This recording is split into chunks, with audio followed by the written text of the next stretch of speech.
नमस्कार बच्चों। ये तो आप जानते ही हैं कि हमारा देश त्योहारों का देश है।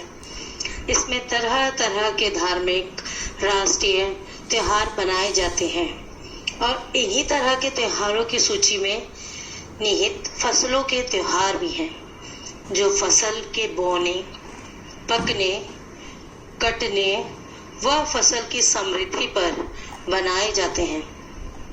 आज हम कुछ इसी प्रकार के त्योहारों पर बात करेंगे।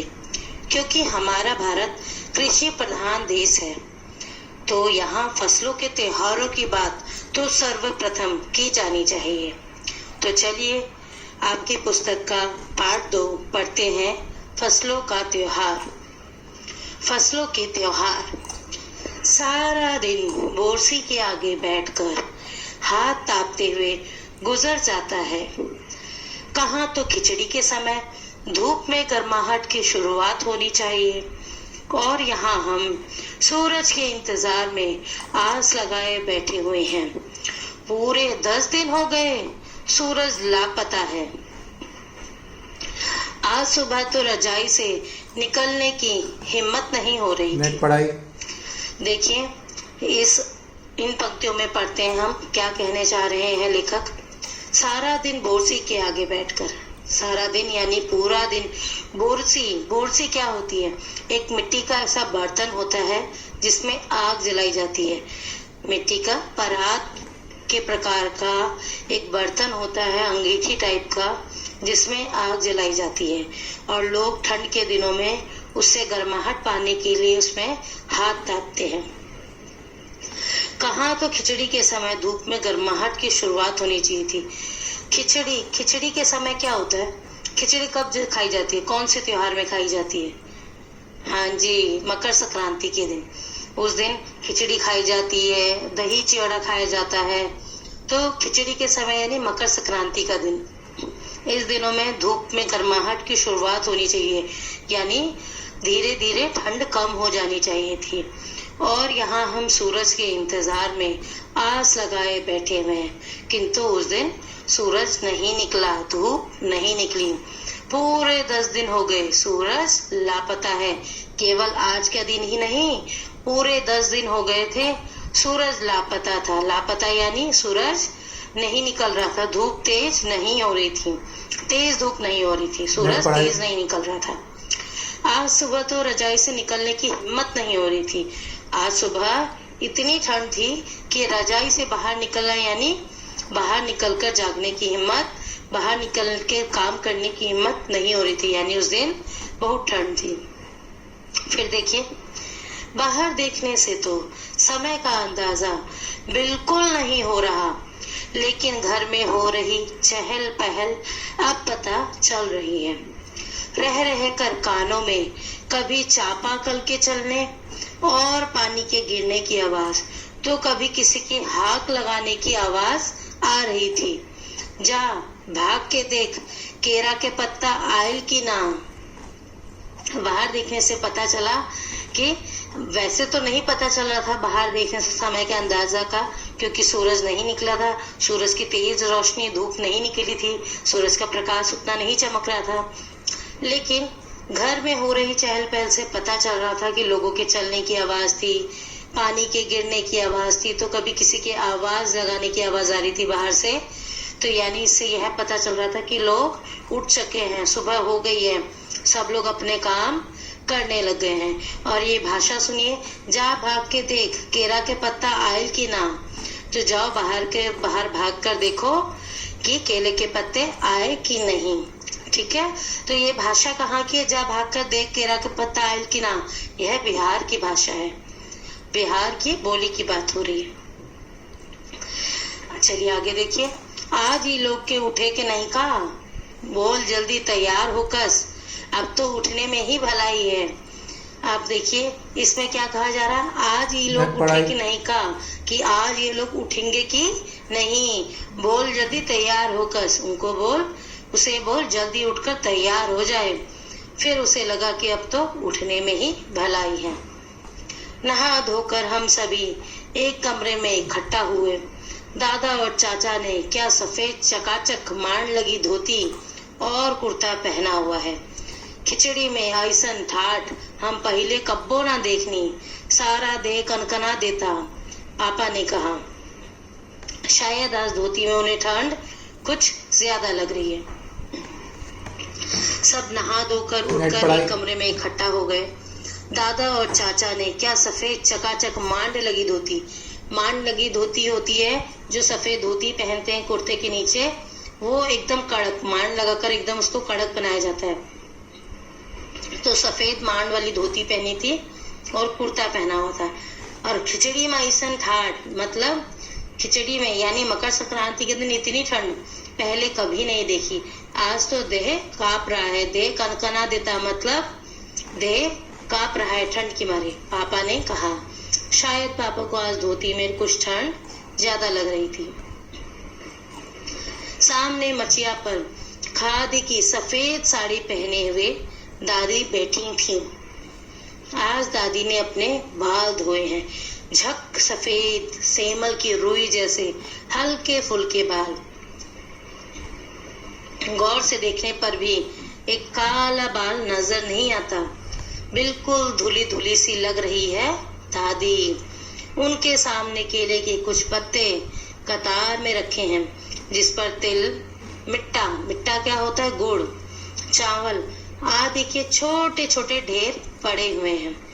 हमें बारी बारी से उन सभी को छूने और प्रणाम करने के लिए कहा गया। जब सबने ऐसा कर लिया तो हम उन सभी चीजों को एक जगह इकट्ठा करके दान दे दिया गया। देखिए, सामने खादी की सफेद साड़ी पहने हुए दादी बैठी थी। आज दादी ने अपने बाल धोए हैं। चूंकि दादी बहुत बूढ़ी थी तो उनके बाल बहुत सफेद हो गए थे और एक भी बाल ढूंढने पर नजर नहीं आता था, इसलिए उनके बाल एकदम रुई की तरह सफेद चमक रहे थे और बिल्कुल दादी धुली धुली सी यानी बहुत साफ सुथरी लग रही थी।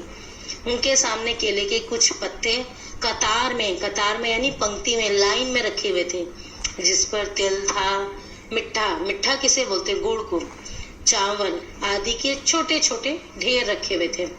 और बच्चों को, सब लोगों को कहा गया कि इसे छूइए और प्रणाम कीजिए। जब सबने ऐसा कर लिया तो चीजों को एक जगह इकट्ठा करके दान देने के लिए कहा।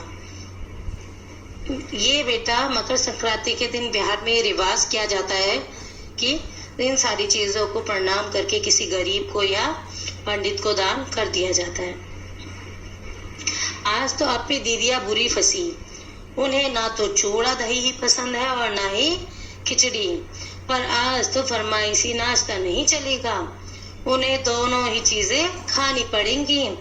आज खिचड़ी जो है, खिचड़ी खाने के बाद सभी ने गया से आए तिल, गुड़ और चीनी के तिलकुट को बड़े चाव से खाया। खाते खाते मैं सोच रही थी कि कितनी अलग है ना यह खिचड़ी जो अभी हम मना रहे हैं। स्कूल में हम जो खिचड़ी मनाते थे उसकी अलग ही मस्ती हुआ करती थी। छुट्टी का दिन, नाव में बैठकर गंगा नदी की सैर और फिर टापू पर बालू में दौड़ते हुए पतंग उड़ाना या उड़ाने की कोशिश करना, कितना मजा आता था।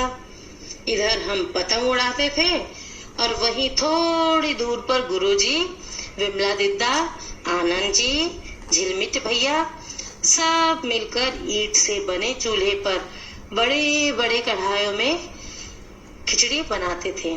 हम भी बीच बीच में अपनी पतंगों को सुस्ताने का मौका देते हुए मटर और प्याज छीलने बैठ जाते। वैसे खिचड़ी फिर दोबारा खाने को नहीं मिली। वाकई ढंग कैसा भी हो, पर है ये खुशियों का त्योहार। देखिए इसमें क्या कह रहे हैं, आज तो अपनी दीदियां बुरी फंसी, मतलब आज तो अपनी दीदी बुरी फंसी। क्यों दीदी क्यों बुरी फंसी? क्योंकि उनको ना ही चूड़ा दही पसंद था और ना ही खिचड़ी, जो कि बिहार में मकर संक्रांति के रिवाज के हिसाब से दही चूड़ा खाना पड़ता है, खिचड़ी खानी पड़ती है। पर आज तो कोई फरमाइशी नाश्ता यानी मनपसंद नाश्ता नहीं चलेगा, बल्कि जो रिवाज है उसी के अनुसार सबको खाना पड़ेगा। और वो जो 2 चीजें हैं कौन कौन सी, चूड़ा दही और खिचड़ी, वो ही खानी पड़ेगी। आज खिचड़ी जो है यानी खिचड़ी का त्योहार जो है यानी मकर संक्रांति का त्योहार है। और खिचड़ी खाने के बाद सभी ने गया, बिहार में एक जगह है गया, वहां से आए तिल, गुड़ और चीनी के तिलकुट को बड़े चाव से खाया। खाते खाते मैं सोच रही थी कि कितनी अलग है ये खिचड़ी। देखिए, जब ये स्कूल में मनाते थे खिचड़ी तब उसकी मस्ती अलग हुआ करती थी। छुट्टी का दिन होता था, नाव में बैठकर गंगा नदी की सैर करते थे और फिर टापू पर बालू में दौड़ते हुए पतंग उड़ाते थे। बहुत ही अलग ढंग से मजे करते हुए मनाते थे। इधर हम पतंग उड़ाते थे, वहीं थोड़ी दूर पे उनके गुरुजी मतलब उनके टीचर, उनके शिक्षक विमला दीदा, आनंद जी, झिलमिट भैया सब मिलकर ईंट से बने चूल्हे पर बड़े बड़े कढ़ाओं मतलब बड़ी बड़ी कढ़ाई में खिचड़ी बनाते थे। हम भी बीच में अपनी पतंगों को सुस्ताने का मौका देते हुए मटर और प्याज छीलते थे, यानी पतंग को कुछ देर के लिए छोड़कर मटर और प्याज छिलने बैठ जाते थे। वैसी खिचड़ी फिर दोबारा खाने को नहीं मिली। अब पर खिचड़ी क्या होती है, खिचड़ी दाल और चावल को और उसमें मसाले डालकर बनाई जाती है। बहुत ही पौष्टिक होती है बेटा ये खिचड़ी, आपके पेट के लिए भी, आपके सेहत के लिए भी बहुत फायदेमंद होती है। तो इसमें बोल रहे हैं वाकई ढंग कैसा भी हो पर खुशियों का ये त्योहार है, यानी इसे मनाने के तरीके भले ही अलग हो लेकिन है खुशियों का त्योहार। जनवरी माह के मध्य में यानी 14-15 जनवरी में भारत के लगभग सभी प्रांतों में फसलों से जुड़ा कोई न कोई त्योहार मनाया जाता है।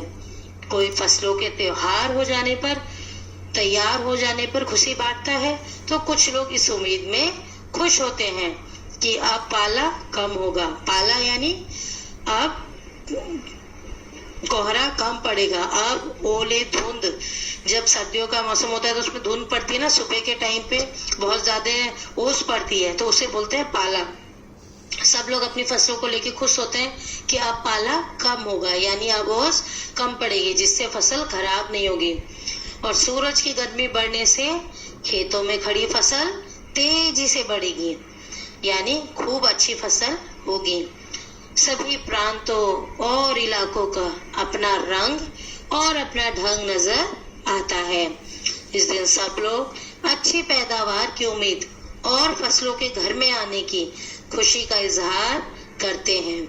उत्तर प्रदेश, बिहार, मध्य प्रदेश में मकर संक्रांति या तिल संक्रांत, असम में बिहू, केरल में ओणम, तमिलनाडु में पोंगल, पंजाब में लोहड़ी, झारखंड में सरहुल, गुजरात में पतंग का पर्व, सभी खेती और फसलों से जुड़े त्योहार है। तो देखा आपने, फसलों से जुड़े हुए पूरे भारत में अलग अलग त्योहार मनाए जाते हैं। इन्हें जनवरी से मध्य अप्रैल तक अलग अलग समय में मनाया जाता है। ये त्योहार जनवरी से आरंभ हो जाते हैं और अप्रैल तक चलते रहते हैं।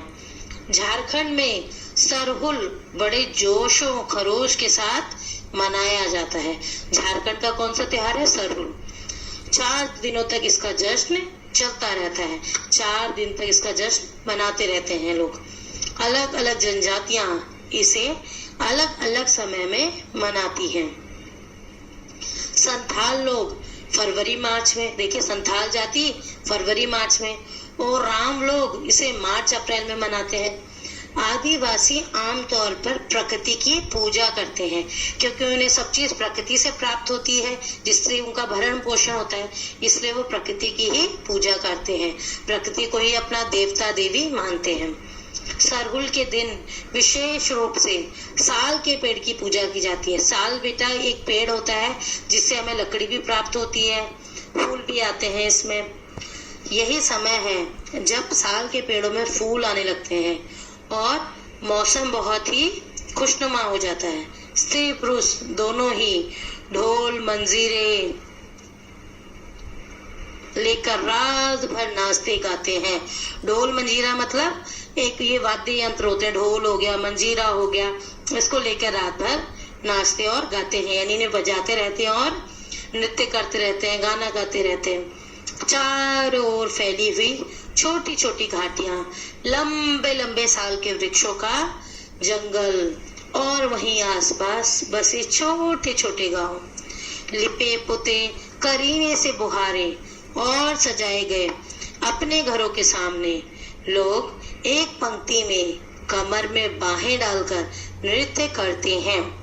देखिए चारों ओर छोटी छोटी घाटियां हैं यहाँ पर और लंबे लंबे साल के वृक्षों का जंगल है और आसपास छोटे छोटे गांव हैं झारखंड में।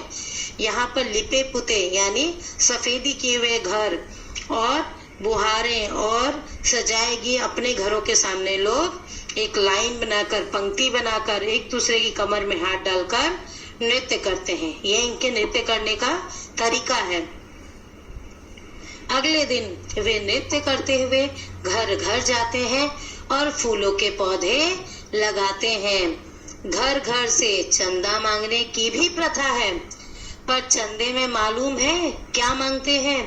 मुर्गा, चावल और मिश्री। फिर चलता है खाने पीने और खेलों का दौर।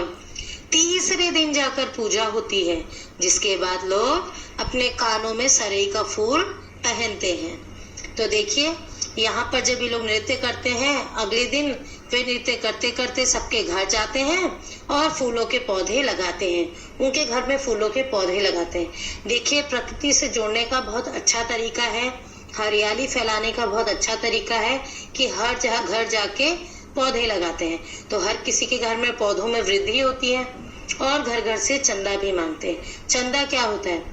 चंदे में किसी से कुछ मांगना। तो देखिए क्या मांगते हैं चंदे में? पैसा नहीं मांगते, वो मांगते हैं मुर्गा, चावल और मिश्री। मुर्गा, चावल, फिर इन सब से मिलकर ये इन सब चीजें जो लाता है सब मिलकर उसे खाते हैं, पीते हैं और खेलते हैं साथ में। और तीसरे दिन पूजा होती है, जिसके बाद लोग अपने कानों में सरई का फूल पहनते हैं। सरई का एक फूल होता है, वह अपने कानों में लगाते हैं। इसी दिन से वसंत ऋतु की शुरुआत मानी जाती है। धान की भी पूजा होती है। पूजा किया हुआ आशीर्वादी धान अगली फसल में बोया जाता है। देखिए इसी दिन से वसंत ऋतु की शुरुआत मानी जाती है। धान की भी पूजा की जाती है और पूजा क्या हुआ, जो आशीर्वादी धान होती है, धान एक फसल होती है, उसी धान को जो पूजा में रखा हुआ है अगली फसल में बोया जाता है।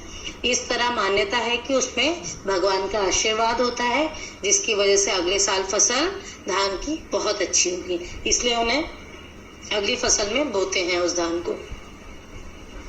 तमिलनाडु में मकर संक्रांति या फसलों से जुड़ा त्योहार पोंगल के रूप में मनाया जाता है। इस दिन खरीफ की फसलें चावल, अरहर आदि कटकर घरों में पहुंचती है। लोग नए धान कूटकर चावल निकालते हैं। हर घर में मिट्टी का नया मटका लाया जाता है, जिसमें नए चावल, दूध और गुड़ डालकर उसे पकाने के लिए धूप में रख देते हैं। हल्दी शुभ मानी जाती है, इसलिए साबुत हल्दी को मटके के मुंह के चारों ओर बांध देते हैं। यह मटका दिन में 10:30-12 बजे तक धूप में रखा जाता है। जैसे ही दूध में उफान आता है और दूध चावल मटके से बाहर गिरने लगता है, तो पोंगला पोंगल, पोंगला पोंगल, खिचड़ी में उफान आ गया के स्वर सुनाई देते हैं। पोंगला पोंगल का मतलब क्या है? खिचड़ी में उफान आ गया, यानी खिचड़ी में उबाल आ गया, ये स्वर सुनाई देते हैं। तो देखिए ये तमिलनाडु में जो है मकर संक्रांति, ये फसलों से जुड़ा त्योहार है जिसे पोंगल बोलते हैं। इस दिन खरीफ की फसलें कौन कौन सी होती है? चावल, अरहर, ये सब घरों में काटकर पहुंचती है। लोग नए धान क्या होते हैं? जब चावल के ऊपर जो छिलका होता है उसे धान बोलते हैं। उसको वो लोग कूटते हैं और उसके अंदर से क्या निकलते हैं? छिलके के अंदर से चावल। हर घर में मिट्टी का नया मटका लाया जाता है, जिसमें नए चावल डालते हैं, दूध डालते हैं और गुड़ डालते हैं और उसे पकाने के लिए धूप में रख देते हैं। हल्दी शुभ मानी जाती है, इसलिए साबुत हल्दी को मटके के मुंह के चारों ओर बांध देते हैं। यह मटका दिन में 10:30-12 बजे तक धूप में रखा जाता है और जैसे ही दूध में उफान आता है और दूध चावल मटके से बाहर गिरने लगता है तो सब पोंगला पोंगल पोंगना पोंगल बोलते हैं, यानी खिचड़ी में उफान आ गया, खिचड़ी में उबाल आ गया, ऐसे स्वर सुनाई देते हैं, ऐसी आवाजें सुनाई देती है। फिर देखिए गुजरात में क्या होता है। दूसरी ओर गुजरात में पतंगों के बिना तो मकर संक्रांति का जश्न अधूरा ही माना जाएगा। इस दिन आसमान की ओर यदि नजर उठाए तो शायद हर आकार और रंग रूप की पतंगे आकाश में लहराती हुई मिले। प्रत्येक गुजराती, चाहे वह किसी भी धर्म, जाति या आयु का हो, पतंग उड़ाता है। हजारों लाखों पतंगों से सूर्य भी ढक सा जाता है। देखिए गुजरात में पतंगे, मकर संक्रांति के दिन पतंगे जरूर उड़ाई जाती है। इस दिन यदि आप आसमान में देखें तो हर तरह की पतंगे आपको आकाश में लहराती हुई मिलेंगी। प्रत्येक गुजराती, जो गुजरात में रहने वाले व्यक्ति, चाहे वो किसी भी धर्म का हो, जाति का हो या उम्र का हो, पतंग जरूर उड़ाते हैं और हजारों लाखे पतंगे सूर्य को भी ढक सी देती है, यानी पूरे आसमान में सूर्य की बजाय पतंग ही पतंग दिखाई देती है। इतना भर जाता है आसमान पतंगों से कि सूर्य भी ढक जाता है। फिर देखिए कुमाऊं में क्या होता है। कुमाऊं बेटा उत्तराखंड में है। उत्तराखंड जो राज्य है उसमें देखिए मकर संक्रांति कैसे बनाते हैं। कुमाऊं में मकर संक्रांति को घुघुतिया भी कहते हैं। इस दिन आटे और गुड़ को गूंदकर पकवान बनाए जाते हैं। इन पकवानों को तरह तरह के आकार दिए जाते हैं। इन्हें डमरू, तलवार, दाड़िम का फूल आदि। पकवान को तलने के बाद तेल में तला जाता है। ये जो बनाए जाते हैं घुघुत, एक माला में पिरोया जाता है। माला के बीच में संतरा और गन्ने की गंढेरी पिरोई जाती है। यह काम बच्चे बहुत रुचि और उत्साह के साथ करते हैं। सुबह बच्चों को माला दी जाती है। बहुत ठंड के कारण उत्तराखंड में जो पक्षी पहाड़ों से चले जाते हैं उन्हें बुलाने के लिए बच्चे इस माला से पकवान तोड़ तोड़ कर पक्षियों को खिलाते हैं और गाते हैं। देखिए क्या खिलाते हैं उन पक्षियों को बुलाने के लिए, क्या गाना गाते हैं। कौवा आओ घुघुत आओ, ले कौवा बड़ो, मके देजा सोनो का घड़ो, खाले पूरी, मके देजा सोने की छुरी। इसके साथ ही जिस चीज की कामना हो वह मांगते हैं। घुघुत एक पक्षी होता है उत्तराखंड में जिसको वो लोग बुलाते हैं। और ये जो घुघुत बनाए हुए होते हैं, ये खाने की चीज को भी घुघुत कहा जाता है, जो आटे और गुड़ का बनाया जाता है। तो उसे दिखाकर और पकवान बनाकर, पूरी बनाकर, हलवा बनाकर, उन्हें बनाकर कौवों को दिया जाता है और बोलते हैं कौवा आओ घुघुत आओ, ले कौवा बड़ो। बड़ो क्या होता है, काली उड़द की दाल होती है, उसे भिगाकर उसको पीस कर उसकी पकौड़ियां बनाई जाती हैं। उन पकौड़ियों को उत्तराखंड में बोला जाता है बड़ या बड़ो। तो बोलते हैं ले कौवा बड़ो, यानी कौवा उस बड़ को, उस उड़द की दाल की पकौड़ी को खा लो। मके देजा सोनो को घड़ो, और मुझे देजा सोने का घड़ा। खा ले पूरी, खा लो तुम पूरी, और मुझे दे जाओ सोने की छुरी, मतलब सोने का चाकू मुझे दे जाओ। और इसके साथ ही वो जिस चीज की कामना होती है वह मांगते हैं। है ना कितने अलग अलग अंदाज मकर संक्रांति को मनाने के। देखिए त्योहार एक ही मकर संक्रांति, किंतु हर राज्य में, भारत के हर कोने में अलग अलग तरीकों से इन्हें मनाया जाता है और इनके नाम भी अलग अलग है। कहीं दूध चावल और गुड़ की खीर बनती है तो कोई 5 प्रकार के नए अनाज की खिचड़ी बनाता है। कहीं कहीं लोगों का सैलाब नदी में स्नान करने के लिए उमड़ पड़ता है, क्योंकि गंगा नदी, ये जो भी धार्मिक नदियां हैं, पवित्र नदियां हैं, इसमें स्नान करने से, इसमें नहाने से यह माना जाता है कि सारे पाप उतर जाते हैं। इसीलिए लोग मकर संक्रांति के दिन स्नान करने नदी में नहाने के लिए भी आते हैं। लोग ठंड से ठिठुरते रहेंगे पर बर्फीले पानी में कम से कम एक डुबकी तो जरूर लगाएंगे, यानी केवल कम से कम एक बार तो जरूर नहाएंगे वो, भले ही कितनी ही ठंड हो। हाल यह होता है कि इन जगहों पर तिल रखने की भी जगह नहीं होती। तिल रखने की जगह से क्या तात्पर्य है यहाँ पर, यानी इतनी इतनी कम जगह भी नहीं मिलती कि वहां पर इंसान जाने की बात तो दूर, आप एक तिल का दाना भी नहीं रख सकते, यानी वहां पर इतनी भीड़ रहती है। तिल से याद आया, मकर संक्रांति के दिन पानी में तिल डालकर स्नान करना, तिल दान करना, आग में तिल डालना, तिल के पकवान बनाना विशेष महत्व रखता है। यानी मकर संक्रांति के दिन तिल का बहुत महत्वपूर्ण स्थान है। तुम्हारे घर या इलाके में इस त्योहार को कैसे मनाया जाता है? इसे खिचड़ी, पोंगल, मकर संक्रांति या कुछ और कहा जाता है, या तुम फसलों से जुड़े कोई और त्योहार मनाती हो। यदि तुम आपस में बात करो तो तुम्हें यह जानकर हैरानी होगी कि कई बार एक ही इलाके में रहने वाले लोग भी इस त्योहार को अलग अलग ढंग से मनाते हैं।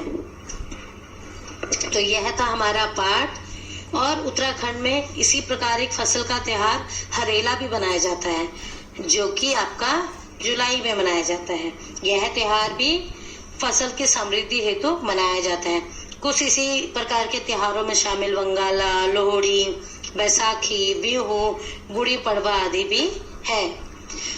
अब मैं आशा करती हूँ कि इस पाठ से आप सबको फसल के त्योहारों के बारे में काफी जानकारी मिली होगी। अब हम आइए इस पाठ का अभ्यास कार्य देखते हैं। तो चलिए पहले आइए मौसम के अंदाज पर।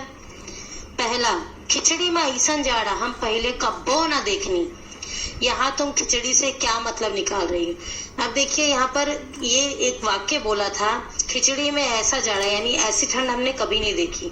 अगर मैं आपको यह नहीं बताती कि खिचड़ी मकर संक्रांति का त्योहार होता है, तो आप खिचड़ी से क्या मतलब निकालते हैं, या आप खिचड़ी का क्या मतलब निकाल रहे हो? मकर संक्रांति, बिल्कुल।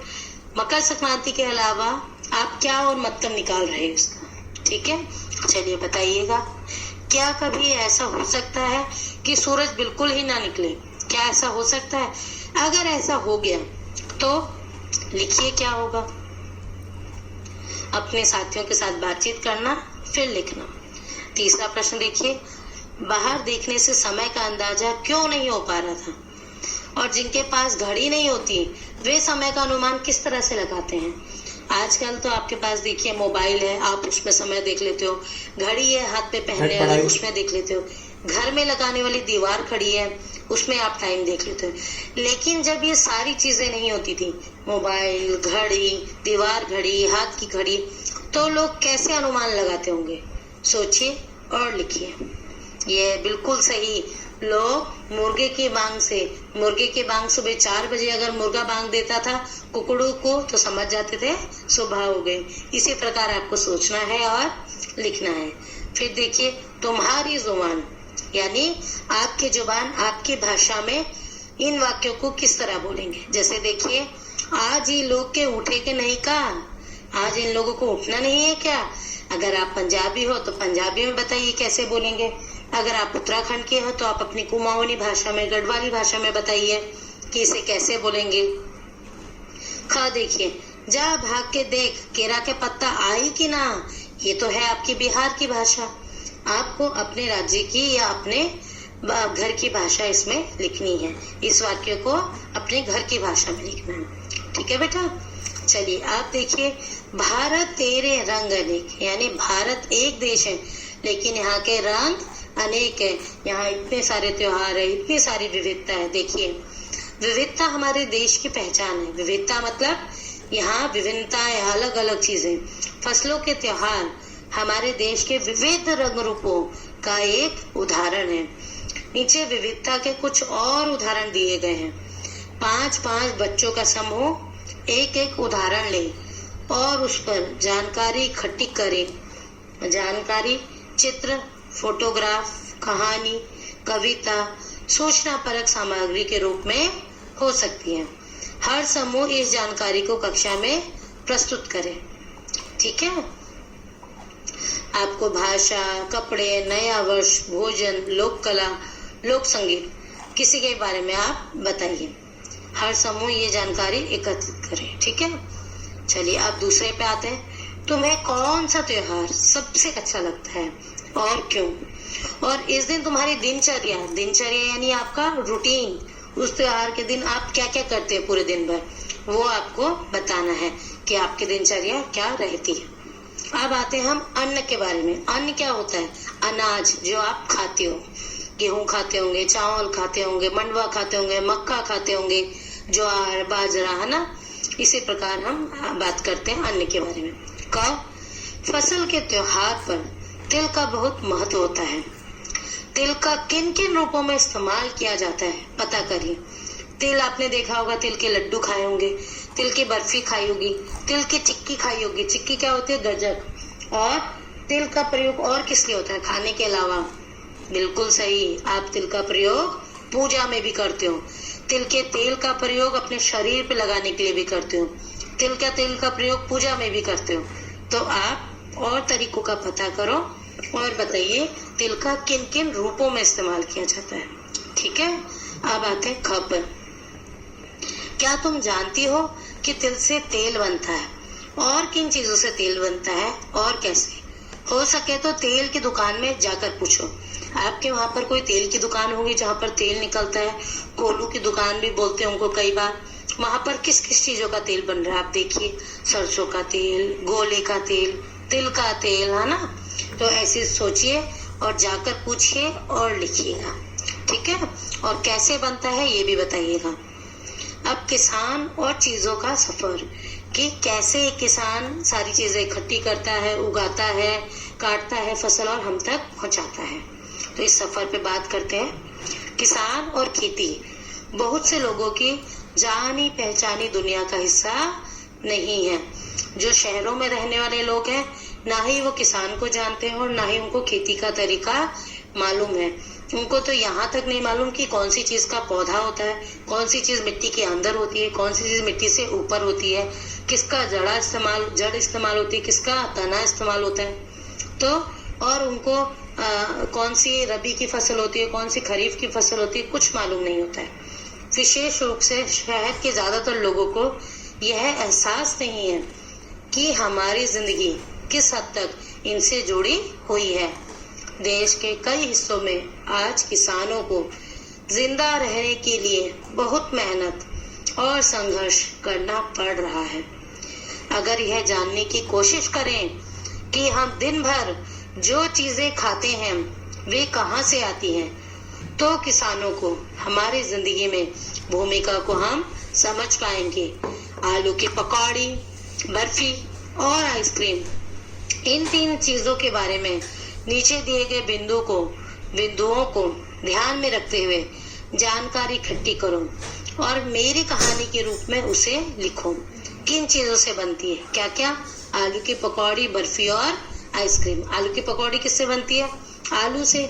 बर्फी किससे बनती है? दूध की, मावे की, खोए की, काजू की, किसी की भी बन सकती है।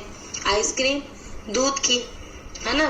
तो आपको बताना है किन चीजों से बनती है, इन चीजों का जन्म कहाँ होता है, यानी इनका जन्म कैसे हुआ, कहाँ हुआ, हम तक पहुंचने का उनका सफर क्या है और किन किन हाथों से होकर हम तक पहुंचती है।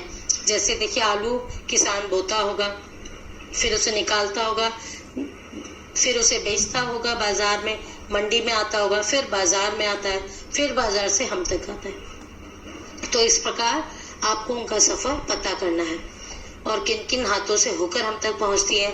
इस पूरे सफर में किन लोगों की कितनी मेहनत लगती है, इन लोगों में से किसको कितना मुनाफा मिलता है। मुनाफा यानी फायदा। अगले वर्ष कक्षा 6 में सामाजिक एवं राजनैतिक जीवन के बारे में पढ़ोगी तो ऊपर लिखे सफर में शामिल लोगों की दिनचर्या पता करने का मौका भी आपको मिलेगा। खास पकवान। अब आते हैं हम खास पकवान पर। गया शहर तिलकुट के लिए भी प्रसिद्ध है। हमारे देश में छोटी बड़ी ऐसी कई जगह हैं जो अपने खास पकवान के लिए मशहूर है। अपने परिवार के लोगों से पता करके उनके बारे में बताओ। जैसे सबसे सरल उदाहरण मैं आपको बताती हूँ, आगरा का पेठा। सुना है आगरा का पेठा? बहुत मशहूर है ना। उसी प्रकार आपको बताना है। जैसे मथुरा के पेड़े, वो भी मशहूर है ना, आपको पसंद होंगे। तो इसी प्रकार आप अपने परिवार के लोगों से पता करना और बताना।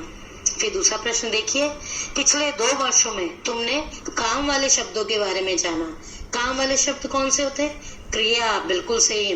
इन शब्दों को क्रिया भी कहते हैं। क्रिया यानी कोई भी काम करना, क्योंकि क्रिया का संबंध कोई काम करने से। नीचे खिचड़ी बनाने की विधि दी गई है, इसमें बीच बीच में कुछ क्रियाएं छूट गई हैं। उचित क्रियाओं का प्रयोग करके इसे पूरा करो। देखिए, नीले रंग के आयताकार बक्से में आपकी क्रियाएं दी गई हैं। छौंकना, पीसना, पकाना, धोना, परोसना, भुनना।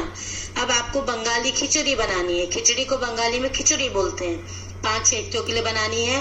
सामग्री आपको दी गई है, अदरक, लहसुन, इलायची के दाने, दालचीनी, पानी, मूंग दाल, सरसों का तेल, तेज पत्ते, जीरा, प्याज बारीक कटा हुआ, चावल धुले हुए, फूल गोभी बड़े बड़े टुकड़ों में कटी हुई, आलू छीलकर 4-4 टुकड़ों में कटे हुए, मटर के दाने, धनिया पिसा हुआ, लाल मिर्च पिसी हुई, चीनी, घी, नमक और हल्दी। वाह, इतने में तो बहुत अच्छी खिचड़ी, बहुत स्वादिष्ट खिचड़ी बन सकती है। तो आपको पढ़ना है और इसमें क्रिया लिखनी है। विधि पढ़िएगा ध्यान से और इसके अंदर जो क्रिया शब्द दिए हैं वो छाट कर लिखिएगा। और छुट्टी के दिन घर में ऐसी खिचड़ी बनाने में बड़ों की मदद करो। आपको पूरे इसमें विधि दी गई है, सामग्री दी गई है, आप इसमें बड़ों की मदद करना खिचड़ी बनाने में और उनको यह विधि बताना जरूर, ठीक है। और खाने से जुड़ी कुछ अन्य क्रियाएं भी आपको सोचनी है और ये गर्मा गर्म खिचड़ी बनाकर खानी है। मम्मी पापा से बनवाकर मम्मी की मदद करनी है और ये खिचड़ी विधि बनाकर फिर इस विधि से खिचड़ी बनाकर खानी है। फिर आपको कैसी लगी बताइएगा जरूर, ठीक है। फिर मिलेंगे अगले पाठ के साथ, तब तक धन्यवाद। नेट पढ़ाई